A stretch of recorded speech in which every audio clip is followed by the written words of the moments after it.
말씀 앞으로 오신 여러분을 환영합니다. 오늘은 178강 73장 네 번째 시간으로 포도나무의 비유라는 제목으로 말씀을 나누도록 하겠습니다. 예수님께서 제자들에게 말씀을 하시고 특별히 성령에 대한 약속을 주셨습니다. 예수님께서 떠나셔도 성령께서 그들과 함께 하시고 말씀을 깨닫게 하시고 그들에게 다 가르치지 못한 내용들, 그 말씀들을 깨우쳐 주실 것이다. 말씀을 깨닫게 해 주시고 또 그 성령의 말씀에 순종하는 자가 하나님의 축복을 경험할 것을 약속해 주셨습니다. 그리고는 이제 곧 돌아가실 것에 대한 비통한 마음이나 슬픔이 아니라 그들에게 평안을 주시고 평안을 너희에게 끼치노니 곧 나의 평안을 너희에게 주노라 라는 말씀으로 기쁨으로 찬양을 하며 찬송을 하며 그 다락방을 떠났습니다. 이제 그렇게 떠난 예수님과 제자들은 찬미를 부르며 밖으로 나가 감람산으로 가게 됩니다. 이 감람산은 예수님께서 항상 기도하시고 묵상하시던 장소죠. 이제 예수님께서 그 감람산으로 가시면서 말씀을 하십니다. 마태복음 26장 31절. 그때 예수께서 제자들에게 이르시되 오늘 밤에 너희가 다 나를 버리리라. 기록된 바 내가 목자를 치리니 양의 떼가 흩어지리라 하였느니라. 또는 나를 인하여 실족하리라. 네, 예수님께서 말씀하셨습니다. 오늘 밤에 너희가 다 나를 버리리라. 가버나움의 회당에서 예수님께서는 자신을 생명의 떡이라고 말씀하셨습니다. 그때 많은 사람들이 정말 먹을 떡을 구하러 왔는데, 왜냐하면 예수님께서 보리떡 5개와 물고기 2마리로 5,000명을 먹이셨거든요. 그 떡을 구하러 왔는데 내가 생명의 떡이라고 말씀하시자 그들은 실망하고 다 떠나갔습니다. 자신의 유익을 목적으로 예수님을 따르던 자들 다 예수님을 떠났습니다. 제자들은 이미 그것을 기억하고 있었습니다. 그 사람들이 모두 떠나가도 제자들은 여전히 예수님께 충성을 했습니다. 그런데 예수님께서는 다락방에서 제자들에게 말씀하시면서 너희 중에 한 사람은 마귀다, 그렇게 말씀하셨어요. 그리고 베드로가 예수님 자신을 부인할 것이라고 말씀하셨습니다. 그런데 지금 말씀하시는 오늘 밤에 너희가 다 나를 버리리라 말씀하시는 이 말씀은 모두를 다 포함하는 것입니다. 다락방에서 예수님께 주를 위하여 내 목숨을 버리겠나이다 하고 선언했던 베드로는 다 버릴지라도 나는 그렇지 않을 것입니다 하고 열렬하게 항의를 했습니다. 그러나 예수님께서는 바로 그날 밤에 베드로가 자신을 부인할 것이라고 말씀하셨는데 그것을 다시 반복해서 말씀하셨습니다. 마가복음 14장 29절부터 31절. 베드로가 여짜오되 다 버릴지라도 나는 그러하지 않겠나이다. 예수께서 이르시되 내가 진실로 네게 이르노니 오늘 이 밤 닭이 2번 울기 전에 내가 3번 나를 부인하리라. 베드로가 힘있게 말하되 내가 주와 함께 죽을지언정 주를 부인하지 않겠나이다 하고 모든 제자도 이와 같이 말하니라. 그들은 자신을 너무 믿고 있었습니다.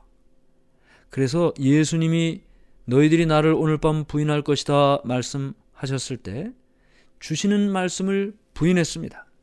자신을 너무 믿고 있었단 말이죠. 그러나 그들은 시험에 대처할 준비를 하지는 않았습니다. 마침내 그 시험이 왔을 때 그들은 자신이 연약하다는 것을 깨달을 수밖에 없었습니다. 예수님의 말씀을 들을 때는 자신감을 가질 때가 아니고 준비를 해야 될 때라는 것이죠. 그렇지 않으면 그 시험이 올 때 자신의 연약함을 확인하는 결과를 얻게 되기 때문입니다. 베드로는 우리가 아는 것처럼 장점이 많은 제자였습니다. 그러나 단점도 많았습니다. 그에게는 여러 결점, 억제하지 못하는 죄, 주의성이 없는 정신, 성화되지 못한 성질, 시험에 뛰어드는 부주의함, 이런 문제들이 있었습니다. 베드로는 자신이 예수님을 부인하지 않을 것이라고 자신할 것이 아니라 자신의 부족함을 알고 예수님에 대한 믿음을 확고히 할 필요가 있었습니다. 예수님께서는 불쌍히 여기는 마음으로 제자들을 바라보셨습니다. 예수님께서는 그들을 시련에서 구원할 수는 없었지만 그러나 그들을 그 시험에 고독하게 버려두지는 않으셨습니다. 예수님께서는 비록 돌아가실지라도 무덤에서 일어날 것이고 그리고 그들에 대한 사랑은 변치 않을 것이라고 말씀하셨습니다. 마태복음 26장 32절. 그러나 내가 살아난 후에 너희보다 먼저 갈릴리로 가리라. 예수님을 부인하는 죄를 짓기 전에 그들은 이미 용서를 받았습니다. 이게 무슨 말인가?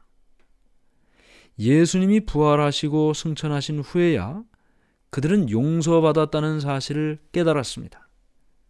예수님께서는 이미 자신들이 어떤 죄를 지을 것인지를 알고 계셨고 그 죄까지도 먼저 용서해 주셨다는 것입니다. 그 사실을 예수님 돌아가시고 부활하시고 승천하신 다음에야 알게 되었다는 것이죠. 예수님께서 자신들을 소중하게 여겼다는 사실도 그들은 알게 되었습니다. 예수님께서 이제 감람산 기슭에 도착하셨습니다. 우리가 이미 이야기한 것처럼 이곳은 묵상하시고 기도하시던 것이죠. 예수님께서는 앞으로 있을 일에 대하여 그리고 세상을 향해 나갈 제자들이 예수님과 어떤 영적인 관계를 가져야 할지를 포도나무를 통해 설명해 주셨습니다. 요한복음 15장 1절. 나는 참 포도나무요 내 아버지는 농부라. 이스라엘은 하나님께서 약속의 땅에 심은 포도나무입니다. 그런데 예수님께서는 지금 내가 참 포도나무다 그렇게 말씀하셨습니다. 이스라엘과 연결됐다고 해서 무조건 하나님의 생명을 받았다고 생각하지 말아야 한다는 것이죠. 오직 나를 통해서만, 예수님을 통해서만 영적인 생명을 받을 수 있다. 하늘에 계신 우리 아버지께서 이 좋은 포도나무를 심으셨습니다. 그리고 친히 농부가 되셨습니다. 많은 사람들은 이 포도나무를 보고 하나님께서 보내신 나무라고 말했지만 이스라엘의 지도자들은 그것을 인정하지 않았습니다. 예수님은 하나님께서 이 땅에 심으신 참 포도나무가 되는 것입니다. 그런데 나는 참 포도나무요 내 아버지는 농부라 말씀하신 그 예수님의 말씀에 요한복음 15장 5절에 이렇게 말씀하셨습니다. 나는 포도나무요 너희는 가지라. 그가 내 안에 내가 그 안에 거하면 사람이 열매를 많이 맺나니 나를 떠나서는 너희가 아무것도 할 수 없음이라. 비록 예수님께서 그들을 떠나가시지만 예수님과 제자들과의 영적인 연합은 변함이 없을 것입니다. 가지가 포도나무에 연결된 것은 예수님께 연결되어야 한다라는 사실을 말하는 것이죠. 예수님은 포도나무고 우리는 가지니까 가지는 그 포도나무에 연결되어 있는 것입니다. 허물과 죄로 죽은 영혼이 예수님과 연결되므로 생명을 얻습니다. 시들어가던 그 나무가지도 포도나무에 연결되어 있으면 건강하게 튼튼한 가지가 되는 것처럼 말이죠. 예수님을 자신의 구주로 믿을 때 비로소 연합이 예수님과의 연합이 이루어집니다. 죄인이 그의 결점을 예수님의 장점으로 채우고 그의 텅 빈 마음을 예수님으로 가득 채웁니다. 그의 연약함이 예수님의 능력으로 채워집니다. 예수님의 인성이 우리의 인성을 자극하면 우리의 인성은 어떤 반응이 나타나나요?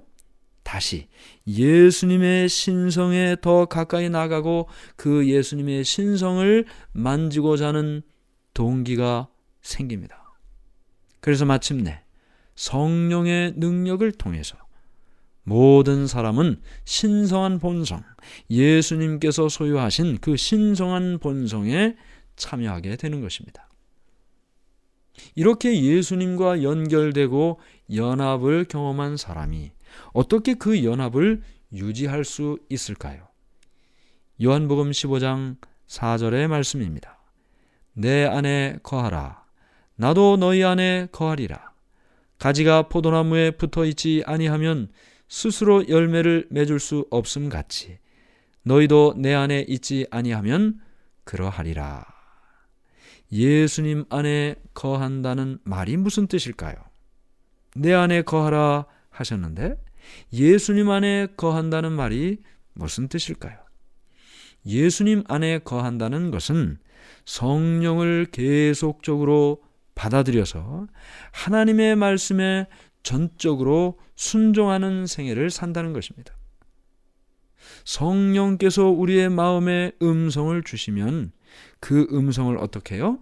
받아들이고 거절하지 말고 받아들이고 그래서 하나님의 말씀을 읽고 그 말씀에 순종하는 생애를 산다. 그것이 예수님 안에 거한다는 뜻입니다. 하나님과 인간 사이의 소통은 계속 열려 있어야 합니다. 마치 포도나무 가지가 포도나무를 통해서 수액을 계속 빨아 올리는 것처럼 우리도 예수님의 능력과 품성의 완전을 믿음으로 받게 되는 것입니다. 그 가지가 포도나무를 통하여 저 뿌리로부터 양분과 수분을 공급받는 것처럼 우리는 믿음으로 예수님의 능력과 품성의 완전을 포도나무에 연결된 가지처럼 받게 되는 것입니다. 우리가 예수님께 연결되어 있는 한 시들거나 부패할 염려는 없는 것입니다. 15장 2절, 요한복음 15장 2절에 열매에 관한 말씀이 있는데요. 무릇 내게 붙어 있어 열매를 맺지 아니하는 가지는 아버지께서 그것을 제거해 버리시고 무릇 열매를 맺는 가지는 더 열매를 맺게 하려 하여 그것을 깨끗하게 하시느니라. 예수님의 12 제자 중 한 사람은 시든 가지였습니다. 그래서 마침내 이제 곧 찍어버림을 당할 운명이었습니다. 나머지 제자들은 전정하는 칼에 쓰라린 시련을 통과해야만 합니다. 가지를 치는 일, 전정이라고 하죠. 가지를 치는 일은 고통스러운 일입니다. 이제 그 칼이 가지를 어느 부분은 잘라내는데요. 칼을 대시는 분은 농부인 아버지 하나님이시죠. 농부는 과실이 알차고 더욱 많이 열리도록 하기 위해서 해롭게 자란 가지, 잘못 자란 가지는 잘라버립니다. 왜 잘라버려요? 그것은 열매를 더 맺기 위한 과정이기 때문입니다. 이런 예수님과의 연합을 통하여 열매를 맺는 경험은 결국에는 하나님께 영광을 돌리는 일이 되는 것입니다. 하나님께 영광을 돌리는 일. 요한복음 15장 8절. 너희가 열매를 많이 맺으면 내 아버지께서 영광을 받으실 것이요 너희는 내 제자가 되리라. 하나님께서는 우리의 품성과 자비와 동정을 통해 열매를 맺기를 원하십니다. 말만 하는 사람이 아니고 삶의 열매가 있기를 원하신다는 말이죠. 그런데 하나님께서는 우리에게 열매를 맺기 위해 노력하라고 말씀하지는 않으십니다. 왜 그럴까요? 요한복음 15장 7절에 이렇게 대답을 하고 있습니다. 너희가 내 안에 거하고 내 말이 너희 안에 거하면 무엇이든지 원하는 대로 구하라. 그리하면 이루리라. 예수님께서는 성만찬 예식 때 자신의 살과 피를 마심으로 예수님 자신과 연합하게 된다, 그렇게 말씀하셨습니다. 이제는 말씀을 받아들임으로 포도나무의 생명을 받고 예수님과 연합을 경험하는 것입니다. 성령을 통해 말씀 앞으로 나가고 그 말씀을 펼쳐 열므로 하나님의 말씀을 받아들이고 이제 우리는 예수님과 연합한 사람이 되고 포도나무의 생명을 얻는 가지와 같은 경험을 하는 것이죠. 가지가 열매를 맺기 위해서 노력하는 일이 있습니까? 없습니다. 연결되어 있기만 하면 자동적으로 열매는 맺혀지는 것입니다.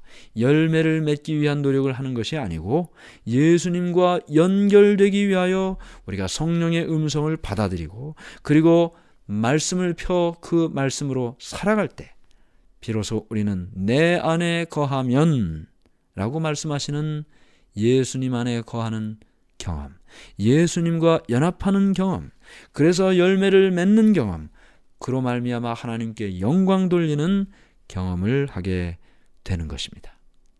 하늘에 계신 하나님 아버지, 오늘 우리는 열매가 있습니까? 없습니까?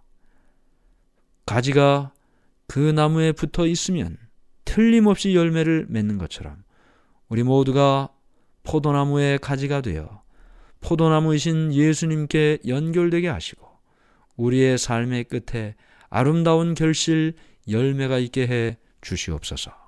예수님 이름으로 기도드리옵나이다. 아멘.